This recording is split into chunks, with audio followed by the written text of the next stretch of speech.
Hello.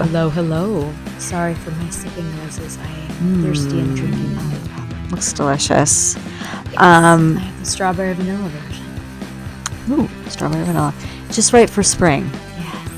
Which, by the way, it's been some really pretty days. What is it? It is What is the it? 22nd of March. Oh, it's the 22nd already. Okay. So we're past the first day of spring. Yeah. It's kind of cold today. But welcome to Relatably Random. We're glad that you're joining us again. Or welcome in general. Yeah. If this is your first or 15th episode that you're watching, thank you for being here. Yeah, thank you very much. We have a topic today. Yes. But we're going to go over our psyched and sucked and kind of how our week has been. That psyched and sucked is kind of like the best and worst of the week. Yes. So let's hear yours. Well, first of all, I'm Allison.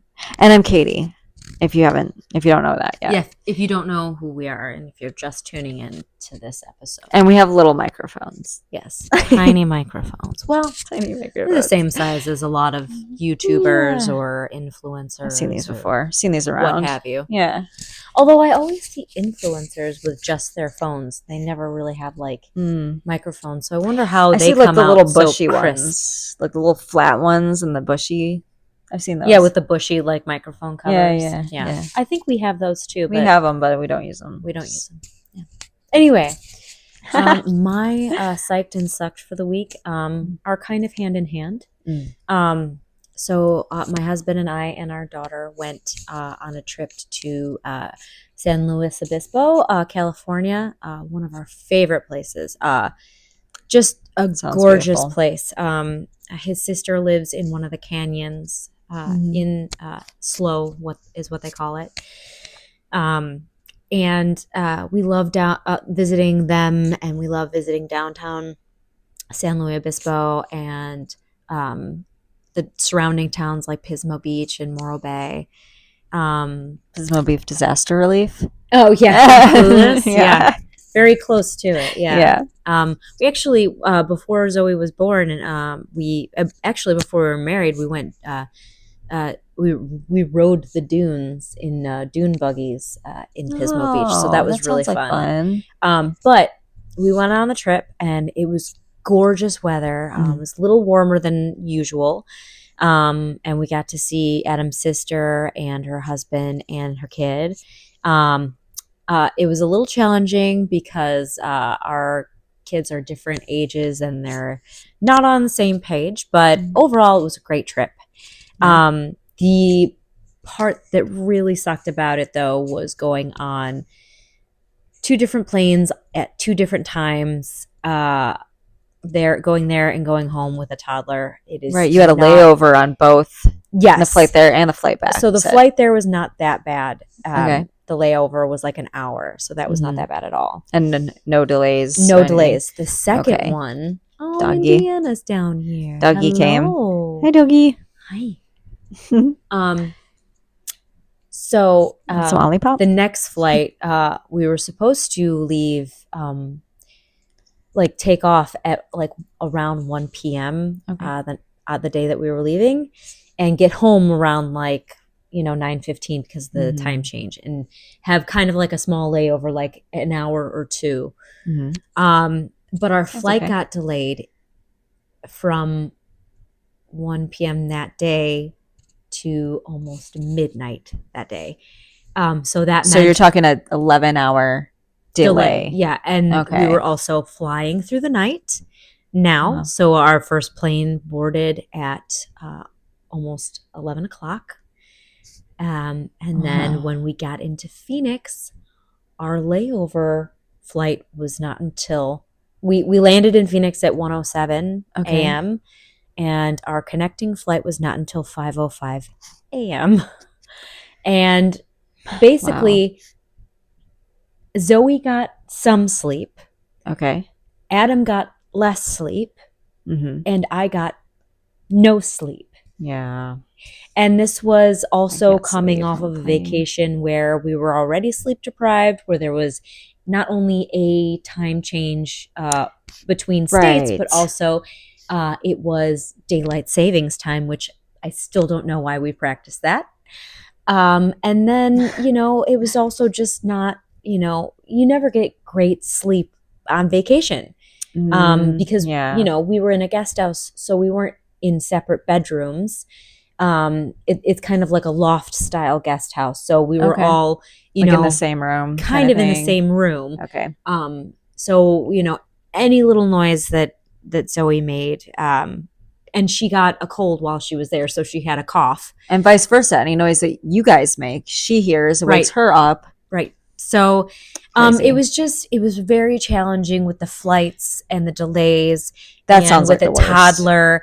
And also, cherry on top, I got my time of the month, and it was the, not to be gross, but heaviest day where I feel like I'm pretty much losing so much blood that I should probably just be like curled up in a bed. So on top of everything, you got to excuse yourself more than a few times so to take care of it. Yes, I have to take care of that. Wow. I also have, I'm my body is not running in tip-top condition. Right. I had no sleep that night. So it was very challenging. I mean, the trip was definitely lovely and worth it. Mm-hmm.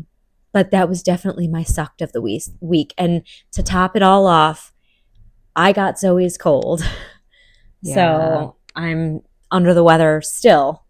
So I'm still recovering. Yeah. I mean, that flight sounds horrible just for a person that's traveling by themselves, let alone somebody who has to take care of a little person. Right. You know what I'm saying? Yeah. And Zoe was insisting on sitting in the aisle seat too. So there was no way I could get sleep on the plane because I was worried that she would like fall asleep slumped over and then somebody would smack her with the drink tray. Yeah. Or what if one of her little legs was like sticking out of the seat and that got smacked. Like yeah.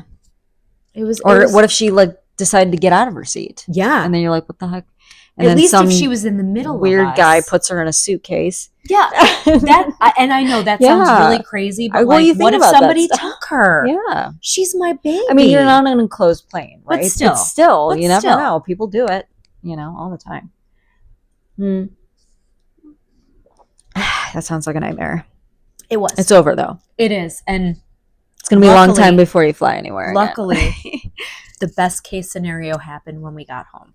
Okay. She didn't go to sleep right away. She was too excited to be home. Okay. But Adam got a shower, and then I got a shower, and she got a bath. And then by that time, she conked out from 3 to like 8:45.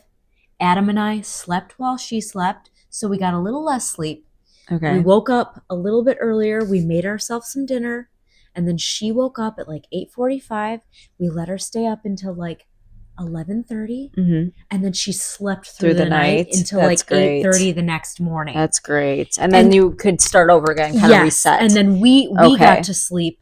Like we went to sleep right after her. Yeah. And then we slept until 8:30. Yeah. And then the next night we're like, we're going to get in bed early. She's going to get in bed early. And then we slept till 8:30 the next day. And she never sleeps until 8:30. She sleeps until like 6:30 usually. Yeah. And you can tell she's getting back on her regular schedule now because she woke up at 7:15 today. Okay. So it's like slowly she's going back. like getting yes. I was not happy about waking up at 7:15 today. I was like, because I'm sick. So I'm like, oh yeah, you need some extra sleep, I guess. But, yeah. But we're on our way back to normal. And our doggies are back home. Oh, it's good. It's, even though I love going to places that I love to go to. It's nice to be home. I love home so much. Yeah. I love your own stuff, your creature comforts. Yes. And not living out of a suitcase. Right. Sleeping in my own bed. Just having to be like, I need. If you're traveling with like other people too, like, or visiting other people, you don't have to be turned on all the time. Yes. Socializing all the time. You feel like you're just try to be in a good mood the whole time. Right. Try to be positive. Yes. And like, not that it's a real struggle, but I'm generally a positive person. You're trying to be on and social and engaging the whole time, which can be exhausting. Yes. Especially, I know that some people probably think I'm very extroverted, but I am an introvert. Yeah. Like, I am an extroverted introvert. I am extroverted when I need to be, but like, I still it drains my battery to be extroverted. I'm an introverted introvert. So and it does. It drains your battery. It really wears on you. I look like George Washington right now. How so? Founding Fathers music. Insert. I don't know. My hair looked like it. No. I mean, if you look like that, I mean, what do I look like? I look like I'm from the 70s with my flippy hair. Oh, so. That's awesome. I want to look like I'm from the 70s. All right. I'll take that. Yeah. Well, mine is kind of short. It's psyched and sucked. I mean, also, I'm not really psyched. Mine took about so it. long. No, yours was bigger. Well, it's spring break this week coming up, which is fine. I didn't take. And every time I'm like, I should have taken some time off. Yeah. But like, it's so busy at work, I can't really afford to take time off. But Ruby's home. We don't really pay for any care for her when she's home for spring break. So, but she's old enough where she can kind of play herself. Sometimes, but that gets to her after a while. Yeah, she likes to like play with people. me, or and you don't want to put her on the TV all day. I mean, it is kind of like a special circumstance where it's like, okay, maybe you could watch a little extra TV, but you hate to just like park them in front. But I feel like that's kind of what you and I did. Like we'd watch TV all day long. We watched TV all the time, and guess what? I don't think we turned out badly. And Adam, my husband, he watched TV all the time. I don't think he turned out badly either. I think we're interesting people. Oh, look, 2 squirrels. Sorry. We can see out my glass sliding door. Yeah. Some animal activity.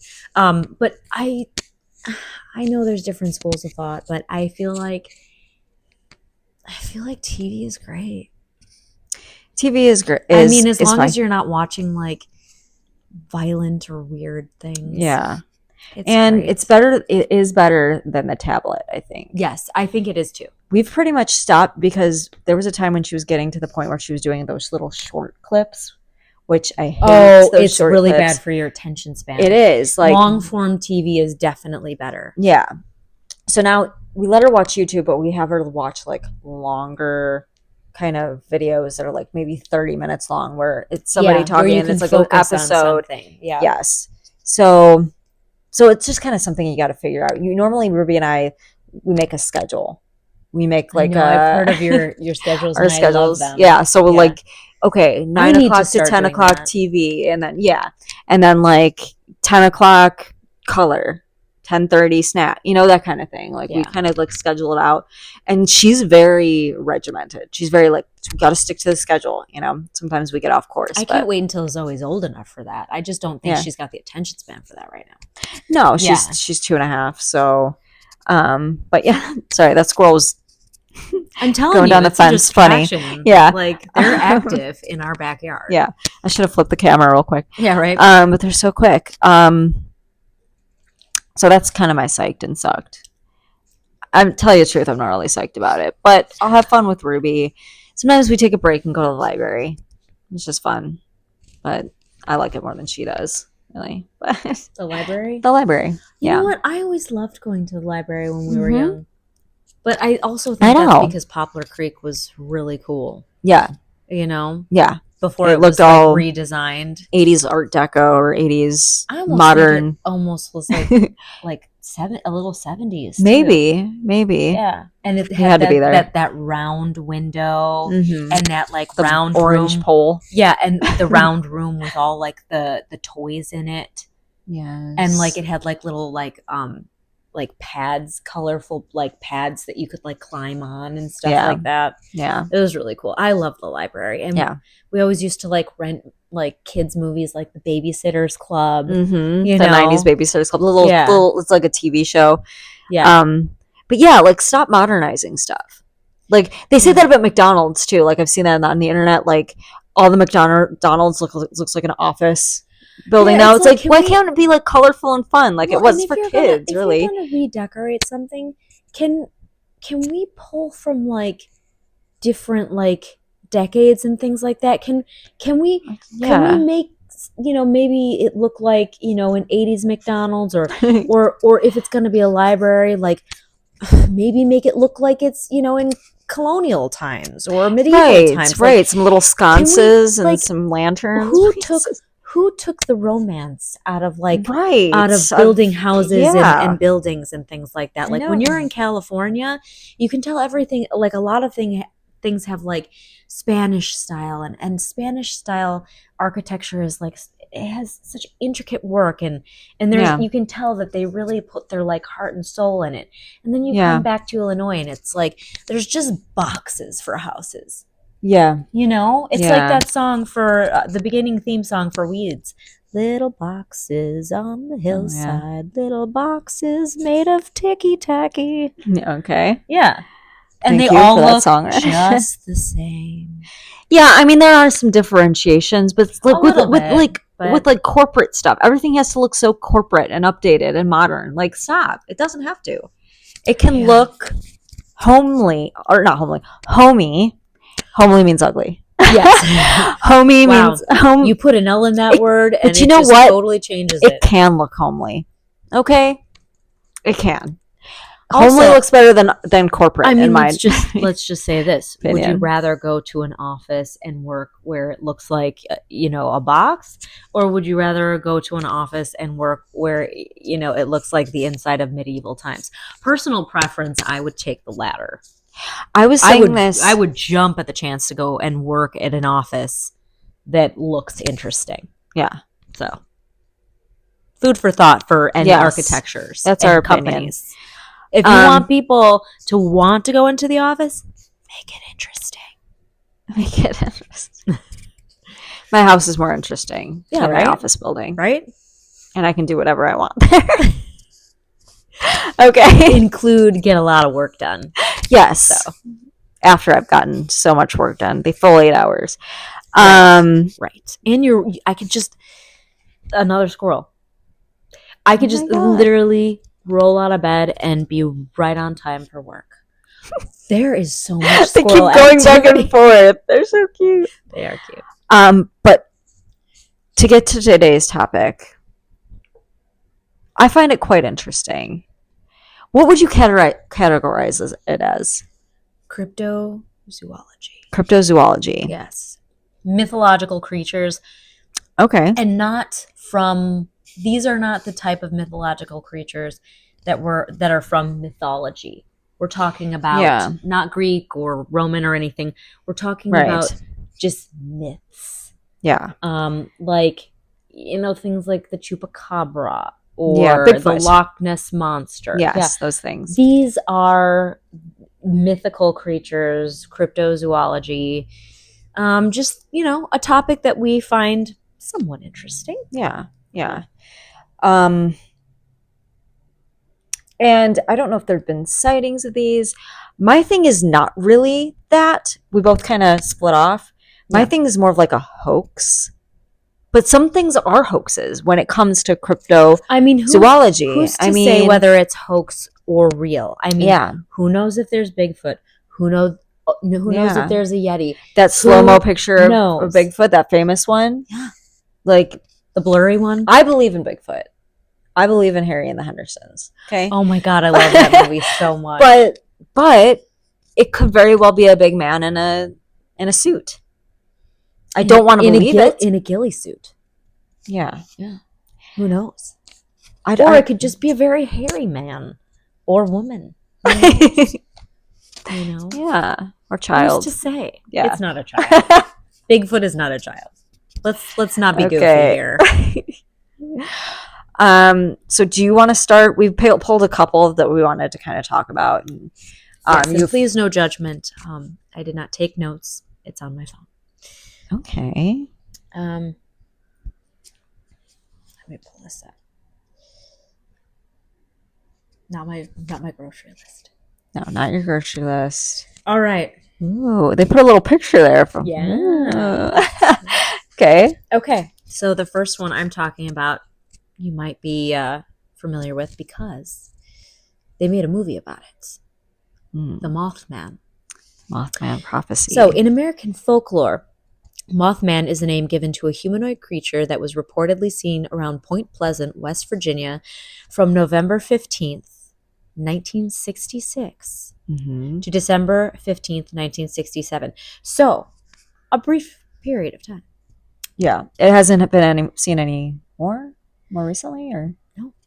No. It has never been seen again, which also makes you think that it's probably either something that showed up for a brief amount of time to do something and then never was seen again, or just hasn't been reported. Yeah. But despite its name, the original sightings of the creature were described as avian creatures. So kind of look bird-like. The first newspaper report was published in the Point Pleasant Register, dated November 16th, 1966, titled "Couples See Man-Sized Bird Creature Something." I have heard about that. There were like two couples in the car. Title. Yeah. There were two couples in the car, and they all saw it. Yeah, and so the story spread across the U.S. The source of the legend is believed to have originated from sightings out of migration sandhill cranes or herons. So there could have been an explanation. Yeah. No reasonable explanation. Big birds, large birds, which we have sandhill cranes in our backyard, and they are massive. I mean, they're pretty much my height. They're big. And if you see it in the dark, I mean, it's got to look kind of creepy looking. Definitely. You know? The creature was introduced to a wider audience by Gary Barker and was later popularized by John Keel in his 1975 book, The Mothman Prophecies, claiming that there were paranormal events related to the sightings and a connection to the collapse of the Silver Bridge. The book was later adapted to the movie. So basically, did you see the squirrel's banana? My dog is by the window now. I think he sees the squirrels. Yeah. So basically, there's really no mythology to it. It's basically two couples saw what they thought was like a bird man, which could have been sandhill cranes because of the migration patterns. And then this other person suggested that there was paranormal activities surrounding it. Yeah. And then another person took all of that and made a story. Book. And then it was popularized and made into a movie.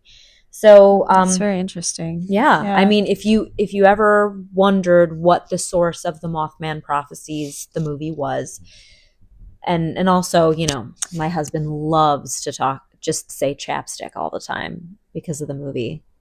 Why? Well, because in the movie he's on the phone with Richard Gere, and and the voice says chapstick. I don't remember that. Yeah, I do remember that I watched. It came out in 2002. Yeah, says 2002. With Richard Gere, right? Yes, and Laura Linney. And who's Deborah Messing? Deborah Messing was his wife that passed in the beginning. Yeah. Yes. But I remember watching it in 2002, and I'm like, this is kind of creepy. Oh, it definitely creeps me out. But then I watched it again. Movie. I watched it again around like 2020. I didn't finish it because it was so bad. I'm like, this movie's bad. I still like it. I mean, people like bad movies all the time. Oh, well, me and Adam do like a good corny movie every now and then. Yeah. So I get you have to be in the mood for it too. Yeah. That's true. That's true. Adam likes to take an edible, and I like to just kind of get a proximity high off of him. You know, just because he's like, it's not like I'm inhaling anything or digesting anything, but I feel like his mood kind of permeates my mood, and I get silly, you know. I think Adam, I can't have that stuff because it makes me tweak out. I think Alex kind of, I think he sounds funny because he doesn't like to do edibles, but he kind of gets sick of me when I get high because he's like, why are you asking all these stupid questions? So I don't really do it that much. Do you want to do yours next, or do you want to do more of mine? Let's do another, because I only have one. Okay. So let's do another one of yours. Okay. That looks cute. I know, right? It's like a little dinosaur looking. Oh. Yeah. How big is it? We'll get into that. Okay. So this one's, and please forgive me if I butcher the name. Mokele Mbembe. Okay. Does that sound right? It sounds like what it looks like on the paper or the screen. Yeah. In several Bantu mythologies, which I'm not sure what that is. It might Congo River Basin. It's a mythical water-dwelling entity that is believed to exist in the Congo River Basin. Okay. It is variously described as reptilian, a spirit or member of the extinct lineage of sauropods. I'm not sure what sauropods are. I'll have to look that up. Yeah.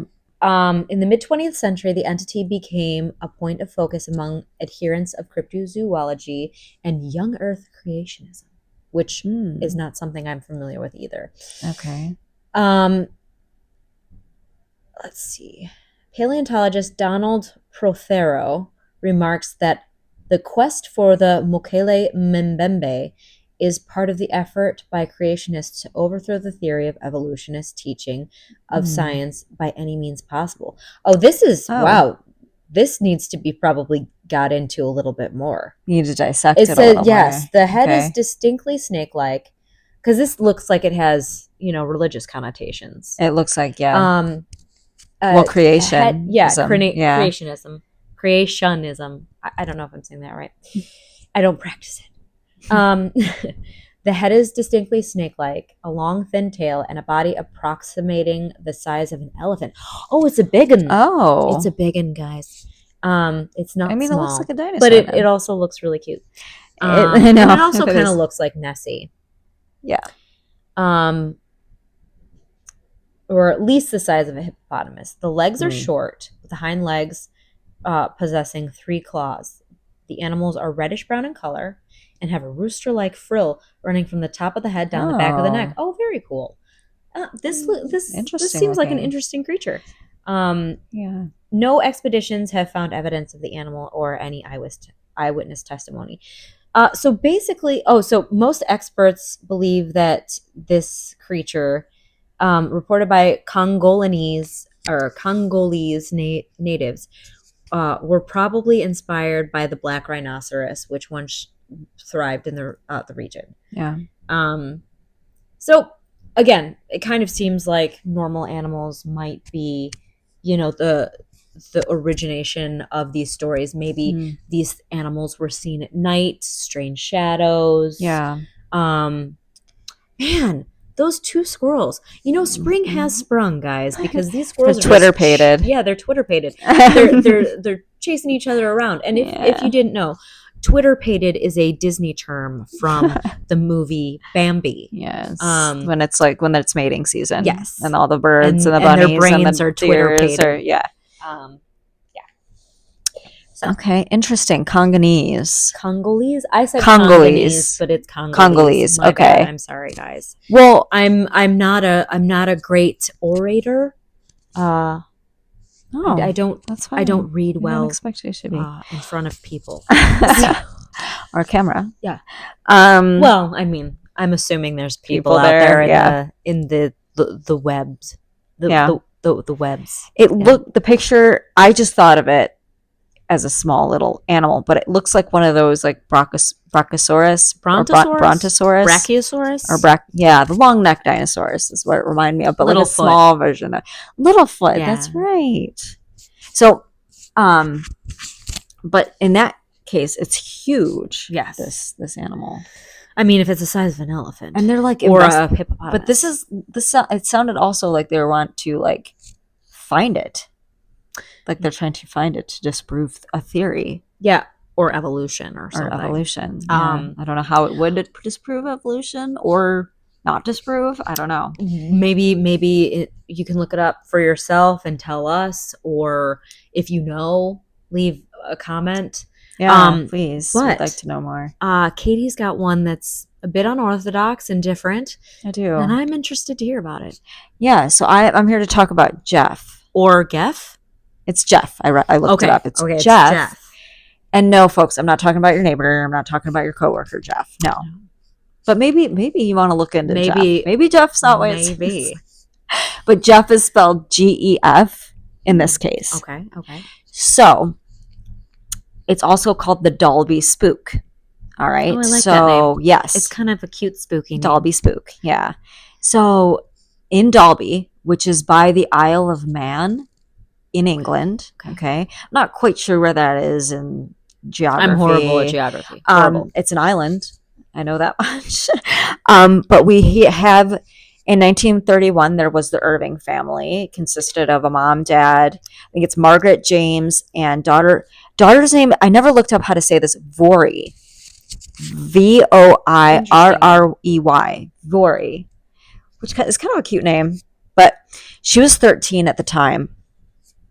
And so they lived in a farmhouse in Dalby, okay? When they started, the family claims they started hearing strange scratching noises from behind their walls. Ooh. Right? Or clawing, like that. Right? Finally, they started claiming that the maker of these, or the source of these scratching sounds, was a little creature called Jeff, who describes himself as an extra clever mongoose, an earthbound spirit, and a ghost in the form of a weasel. And it claimed to have been... Now, Vorey's the only one to said that has seen this, the kid, Vorey. They made a movie about this with Simon Pegg. I watched it. Did they? I'm just now realizing this. We'll get into that after. I've never... You know what? Now that you mention it, I might have. I don't think I've seen it, but I feel like it's advertised. So, basically, it claimed that it was born in New Delhi in 1852. That's what it was telling everyone.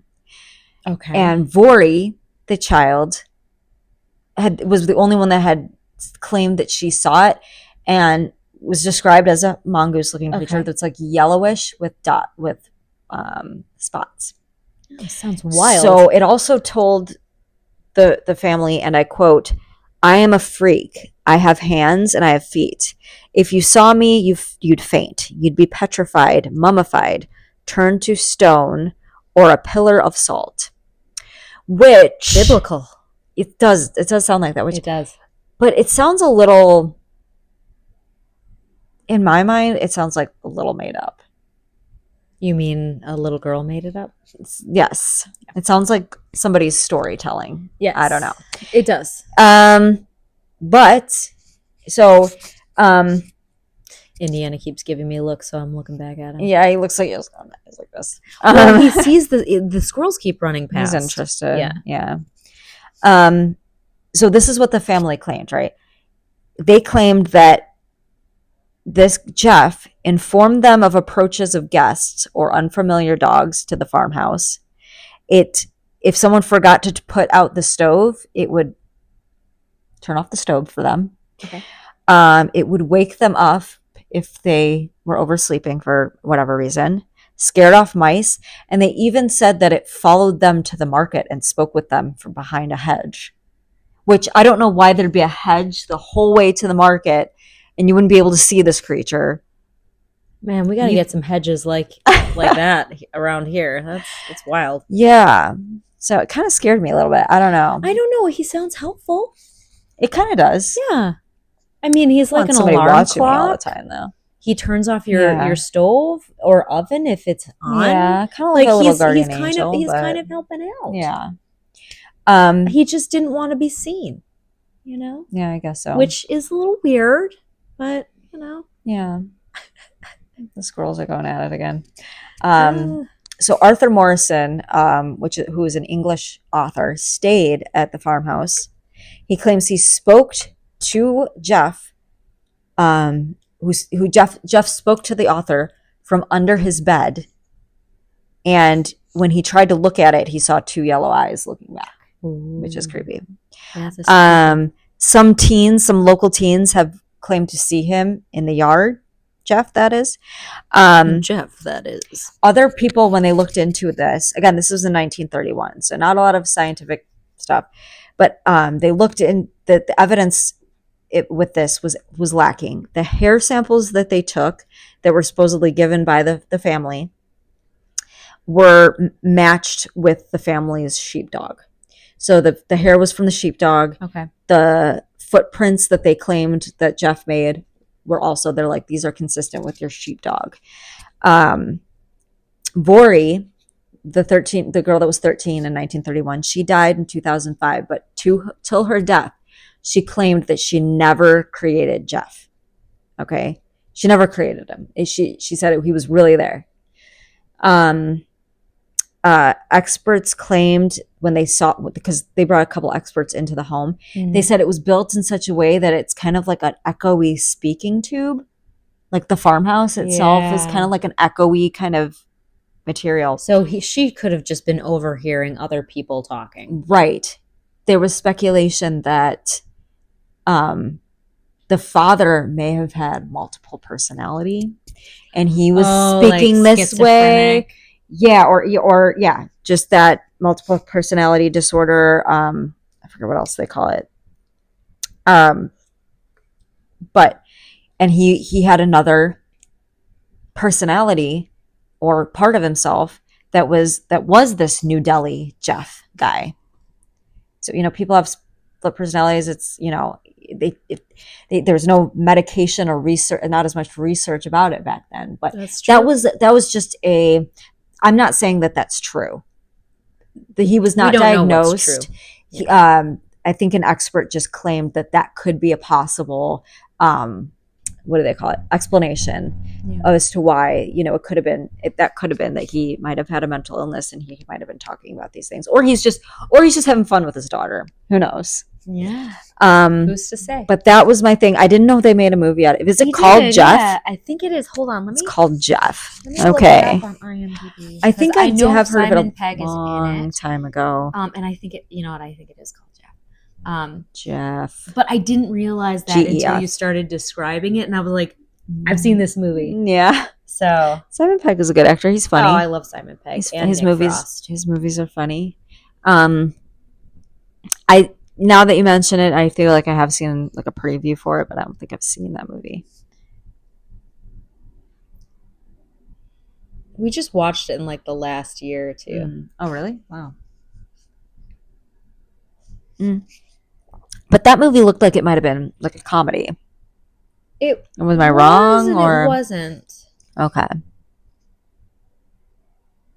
Jeff. When was it? We're trying to look it up. We're trying to look up this. When was it made? Yeah. I don't know. Oh man, am I making this up? You dreamed it. If I dreamed it. We'll find out. We'll find out and let you know. Yes, we will find out and let you know. For sure. But I'd be anxious to see the movie. Actually, no. I didn't know. I didn't know that Simon Pegg. Oh. What? Okay. He's a voice in the Harry Potter movies. Oh, of what? Phineas Nigellus. He's also the voice of Arthur Weasley. That's a 2006, 26. That might be the book. It is the book that he's in the audiobook. So what is your next not conspiracy? It's the Yeti. Okay. Do we want to go into it? Do we want to? We'll finish with the Yeti. Okay, we'll finish. Do you want to? With the Yeti. Okay. I don't know why I can't find that movie. We'll find it. We'll let everyone know. Yeah. Okay. If not, if we don't put it in like the notes or something, we'll recap about it. Yeah, next week we'll let you know all about it. Okay.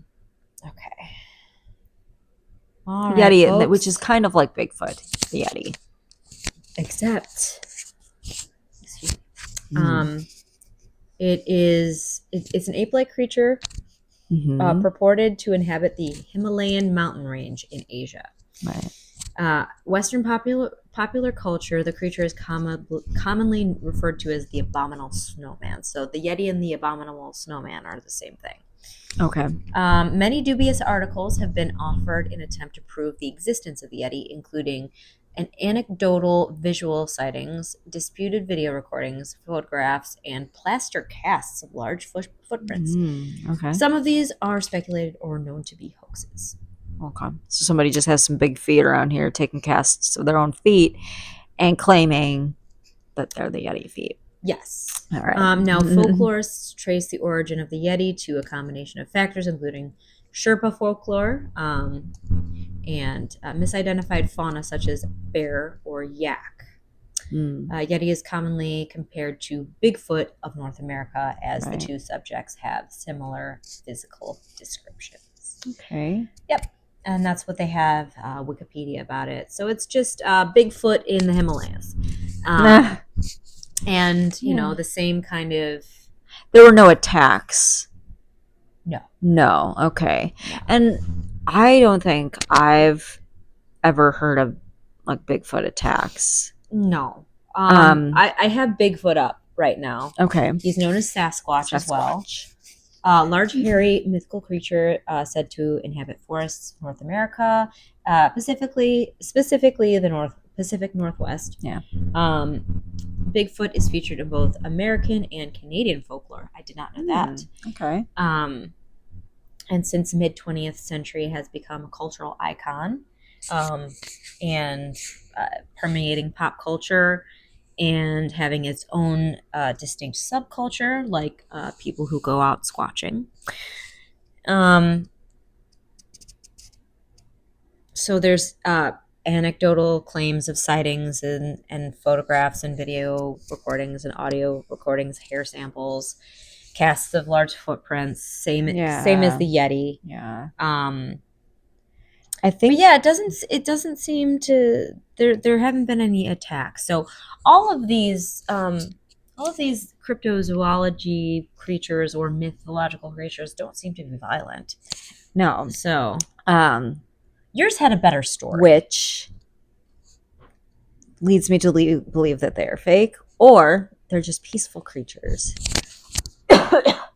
Now, our Uncle Pete, whom you saw on the creepy you didn't see him, you heard him. You heard him on the Halloween episode. He went over his house that was haunted. Spooky season. He claims to have seen Bigfoot. Now, he's an avid hunter. Mm-hmm. And he did, when his younger years, travel to the Pacific Northwest to hunt small game. Mm-hmm. But he claims to have seen Bigfoot. He tells the story really well. I mean, he said it got all quiet and he just felt the presence. And he's a great orator. He's a wonderful storyteller. He's a wonderful storyteller. It was around Easter time. I think we were probably preteens. The power went out at our aunt's house. We were all going to eat like Easter dinner. Yeah. And he sat us down like by candlelight and told us that story of when he saw Bigfoot. And it just made chills run down your spine, I'm telling you. But he is a master storyteller. We love you, Pete. Yeah, Uncle Pete. We love you, Pete. But so those are some subjects we kind of researched for this episode of Relatably Random. Hope you found it interesting. Yes. Please like us. Please subscribe. It only helps us and helps us make more episodes to entertain you folks. Yeah. If you want to hear more from us, we're just talking here. Yeah. So, and if you just need some company, you know, come visit our weird little corner of the internet. Yeah, we'll talk to you. Yeah. We'll fill your ear full of weird nonsense. Yeah. All right. Like and subscribe and share and comment. Yeah, come back and see us again. And have a good rest of your day. Yeah. Thank you. Bye. Bye. We are Relatably Random, produced and hosted by Allison Rossbaum and Katie Anderson. Music by The Trouble. Relatably Random is recorded in Katie's basement. Please like and subscribe if you're random. Follow us on Instagram at Relatably Random Pod. Thank you so much for listening.